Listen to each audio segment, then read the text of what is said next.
नमस्कार दोस्तों, जेडीपीएल टीम आप सभी का वेलकम करती है। और आज के इस स्पेशल टॉपिक में हम बात कर रहे हैं RPSC second grade first grade teachers में जो साइक को पूछी जाती है, रिट के एग्जाम में भी पूछी जाती है, कुछ अदर एग्जाम्स है जिनमें पूछी जाती है, मगर स्पेशली आरपीएससी के एग्जाम और अदर जो एग्जाम्स जिसमें साइको से रिलेटेड क्वेश्चन आते हैं, मनोविज्ञान से रिलेटेड आते हैं, उनके बारे में आज टॉपिक में हम लोग चर्चा करेंगे बुद्धि के सिद्धांत को लेकर के।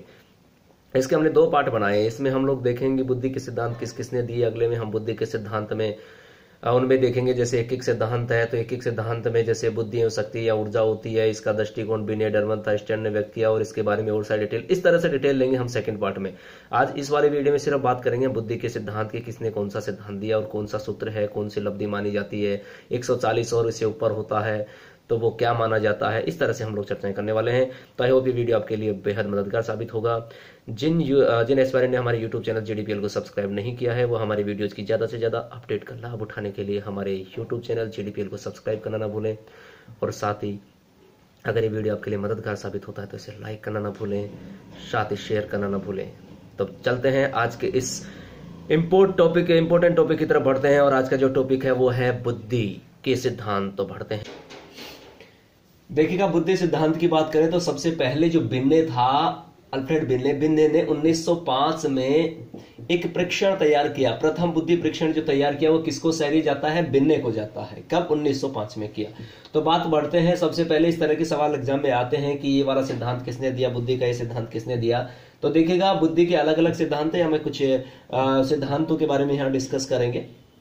आई होप अगर कोई भी आपको इसमें कुछ लगता है कंफ्यूज तो आप फीडबैक के माध्यम से अपना सवाल कर सकते हैं। बुद्धि का एक कारक तत्व सिद्धांत, यानी कि इसको एक एक सिद्धांत भी कहते हैं। क्या कहते हैं? एक एक सिद्धांत भी कहते हैं, या एक कारक सिद्धांत एक ही बात है। तो ये वाला सिद्धांत जो था उसके यानी कि वो किसने दिया? अल्फ्रेड बिन्ने ने। किसने दिया? अल्फ्रेड बिन्ने ने। और दूसरा है बुद्धि का द्विकारक सिद्धांत। देखो, ये एक कारक था, ये द्विकारक है, इसको द्वितत्व भी बोलते हैं। क्या बोलते हैं? द्वितत्व सिद्धांत भी बोलते हैं। ठीक है, वही बात है, द्विकारक द्वितत्व, एक कारक एक एक सिद्धांत। टू बी क्लियर, ये दिया स्पीयरमैन ने। ये नाम आपको याद रखने हैं, एग्जाम में इस तरह से पूछा जाता है कि बुद्धि का एक एक सिद्धांत किसने दिया? अल्फ्रेड बिन्ने ने। और कई बार आपको ऑप्शंस देता है कि इनमें से कौन सा सिद्धांत मैच नहीं खाता, अर्थात नाम दे देगा, ये 4 एक का गलत दे देगा, तो आपको ये लगाना है कि कौन सा मैच नहीं खा रहा, या फिर ये दे देगा कि कौन सा सही है, 3 गलत दे देगा। तो ये सिद्धांत और सिद्धांत का जो जनक है उनके बारे में याद रखना चाहिए कि सिद्धांत किसने दिया था। ओके, तो एक एक सिद्धांत अल्फ्रेड बिन्ने, द्वितत्व या द्विकारक का सिद्धांत स्पीयरमैन ने।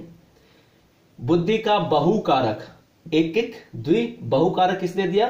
थॉर्नडाइक ने किया। ठीक है, थॉर्नडाइक। तीसरा है बुद्धि का त्रिकारक, इधर एक कारक था फिर द्विकारक था। ठीक है, त्रिकारक भी आ रहा है, ये बहुकारक ध्यान रखिएगा, त्रिकारक है। त्रिकारक किसने दिया? स्पीयरमैन ने। किसने दिया? स्पीयरमैन ने। फिर समूह कारक, ध्यान रखना, ये बहुकारक था, ये समूह कारक है, दोनों में अंतर जरूर रखिएगा। समूह कारक, बुद्धि का समूह कारक सिद्धांत किसने दिया? थ्रस्टर ने। किसने दिया?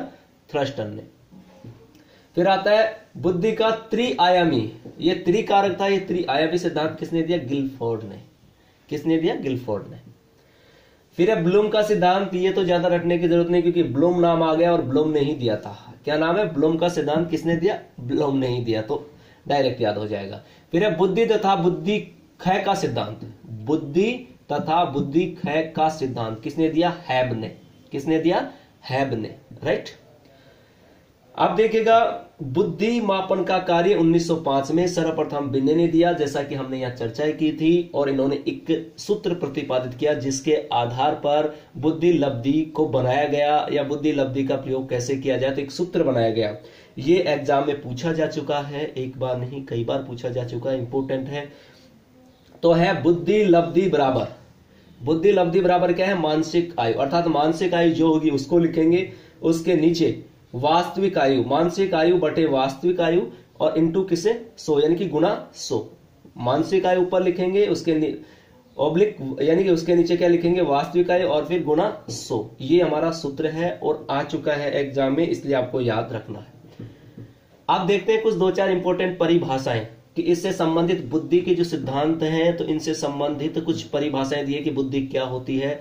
परिभाषाएं भी पूछी जाती हैं। अभी हाल ही में आरपीएससी की जो एग्जाम्स हुई थी फर्स्ट ग्रेड इत्यादि आपने देखा होगा, कोटेशंस बहुत सारी पूछी गई थी, तो बहुत इंपॉर्टेंट है। बुद्धि तार्किक चिंतन है। बुद्धि क्या है? तार्किक चिंतन है। ऐसी परिभाषा दी है स्पीयरमैन ने। किसने दी है? स्पीयरमैन ने। टू बी क्लियर, बुद्धि अधिगम करने की योग्यता है। अधिगम क्या होता है? लर्न। बुद्धि अधिगम करने की योग्यता है, ये कहा है बंकिंगम ने। बंकिंगम ने, ओके। बुद्धि से तात्पर्य योग्यता को प्राप्त करने की योग्यता है। बुद्धि से तात्पर्य योग्यता को प्राप्त करने की योग्यता है, ऐसा किसने कहा? वुडवर्थ ने। किसने कहा? वुडवर्थ ने। और फिर बात करते हैं बुद्धि सीखने या अनुभव। बुद्धि क्या है? सीखने या अनुभव का लाभ उठाने की योग्यता है, ऐसा कहते हैं डियरबोर्न। कौन कहते हैं? डियरबोर्न कहते हैं कि बुद्धि सीखने या अनुभव का लाभ उठाने की योग्यता है। अब देखिएगा, इस तरह से हमने परिभाषाएं दी।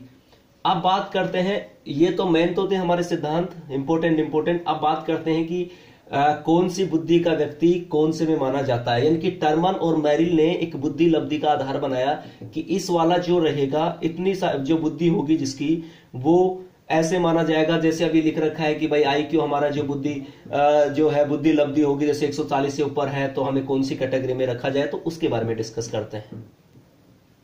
देखिएगा, टर्मन व मैरिल की बुद्धि लब्धि वितरण जो है सारणी है, उन्होंने एक बुद्धि लब्धि सारणी बनाई कि इसके अकॉर्डिंग ऐसे से कैंडिडेट माना जाएगा। तो देखिएगा, 140 से ऊपर जिसकी बुद्धि लब्धि होगी उनको प्रतिभावान माना गया, अर्थात वो क्या करेंगे? जीनियस रहेंगे। क्या रहेंगे? जीनियस माना गया उनको। फिर 130 से 139 के बीच रहेगी, उसको अति उत्तम माना गया, अर्थात वेरी सुपेरियर माना गया। क्या माना गया? Very superior. VS मैंने शॉर्ट में लिखा, वेरी सुपेरियर, और यहाँ G लिखा हुआ, G का मतलब जीनियस। 120 से 129 को माना गया उत्तम, अर्थात सुपीरियर। अति उत्तम तो अति को हटा दिया, वेरी को, तो यहां क्या बच गया? Superior, okay. 110 से 119 ये माने गए अच्छे, अर्थात ब्राइट। 100 से 109 वाले माने गए औसत उच्च, अर्थात हाई नॉर्मल। क्या माने गए? High normal. 90 से 99 ये 100 से 109 वाले औसत उच्च हाई नॉर्मल, तो 90 से 99 औसत निम्न। तो हाई नॉर्मल की जगह क्या कर देंगे? लो नॉर्मल, क्योंकि निम्न आ गया तो लो कर दिया, ओके। 80 से 89 मंद बुद्धि, तो क्या हो जाएगा? डल। 70 से 79 हीन, इंफेरियर। क्या यूज करेंगे? इंफेरियर। 70 से जो कम होंगे, कौन से 70 से कम होंगे? यहां 70 से 79 निश्चित क्षीण बुद्धि। निश्चित क्षीण बुद्धि के लिए हम लोगों ने एक वर्ड काम लिया, डेफिनेट फीबल माइंडनेस। डेफिनेट, ठीक है, क्या यूज करेंगे? डेफिनेट फीबल माइंडनेस, ठीक है। फिर आ गया हमारा 50 से 70। 50 से 70 क्या आ गया? अल्प बुद्धि। अल्प बुद्धि वालों को हमने क्या बोल दिया? मर्नोस, MURNOS, मर्नोस। फिर आ गया 20 से 25, 20 से या 25 से 50 के बीच माना गया। क्या? 20 या 25 से 50 के बीच जो माना गया है वो माना गया है मूर्ख। क्या माना गया? मूर्ख माना गया है।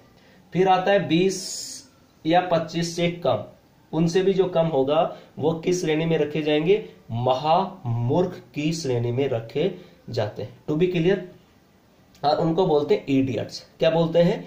इडियट्स। तो देखिएगा, बुद्धि के एक बार फिर से देख लीजिएगा, बुद्धि के जो सिद्धांत है वो सबसे पहले ऐसा माना जाता है बिन्ने ने 1905 में दिया। उसके लिए उन्होंने एक सूत्र भी क्रिएट किया, राइट गाइस। अब वो सूत्र क्रिएट करने के बाद, कहने का मतलब उन्होंने सूत्र क्रिएट किया और साथ ही उन्होंने सिद्धांत दिए। तो ये वाले जो टॉपिक में अपन ने सिर्फ सिद्धांत, अगले वाला जो पार्ट आएगा उसमें सिद्धांतों के बारे में इनके डिटेल से चर्चा करने वाले हैं। टू बी क्लियर, तो देखिएगा एक बार फिर से देख लेते हैं, हल्का हल्का देख लेते हैं।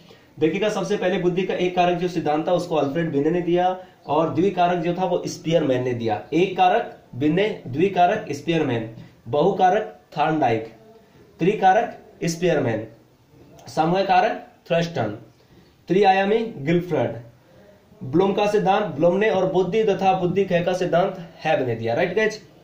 और बुद्धि मापन का कार्य 1905 में बिन्ने ने। फिर उसके बाद है बुद्धि लब्धि का जो सूत्र है वो क्या है? मानसिक आयु बटे वास्तविक आयु गुणा 100, राइट गाइस। और बुद्धि क्या है? तार्किक चिंतन है, ऐसा स्पीयरमैन ने कहा है, ओके। और बुद्धि अधिगम करने की योग्यता है, ऐसा बकिंगम ने कहा है। और बुद्धि से तात्पर्य योग्यता को प्राप्त करने की योग्यता, ऐसा वुडवर्थ ने कहा, राइट गाइस। टर्मन में मेरिल की बुद्धि लब्धि की बात करें तो देखिएगा 140 से ऊपर वाले को प्रतिभावान, इनकी जीनियस कहते हैं, 130 से 39 अति उत्तम कहते हैं, ठीक है, और 120 से 129 उत्तम, 110 से 119 अच्छे, 100 से 109 औसत उच्च, 90 से 99 औसतन निम्न, 80 से 89 मंद बुद्धि, 70 से 79 हीन, 70 से कम निश्चित क्षीण बुद्धि, 50 से 70 अल्प बुद्धि, 20 या 25 से 50 तक मूर्ख और 20 या 25 से कम महामूर्ख के रूप में आते हैं। तो गाइस इस वाले में हमने सिर्फ बुद्धि के सिद्धांत के बारे में चर्चा की है, बुद्धि लब्धि का सूत्र और किस तरह से टर्मन में मेरिल ने बुद्धि लब्धि की सारणी बनाई है। टू बी क्लियर, अगले में हम जो डिस्कस करेंगे वो बुद्धि सिद्धांत के इनको विस्तार से पढ़ेंगे, विस्तार से इनके बारे में चर्चा करेंगे। आई होप ये वीडियो आपके लिए मददगार साबित होगा। अगर ये वीडियो आपके लिए मददगार साबित होता है तो इसे लाइक करना ना भूलें और साथ ही अपने फ्रेंड्स के साथ शेयर करना ना भूलें। Thank you for watching this video.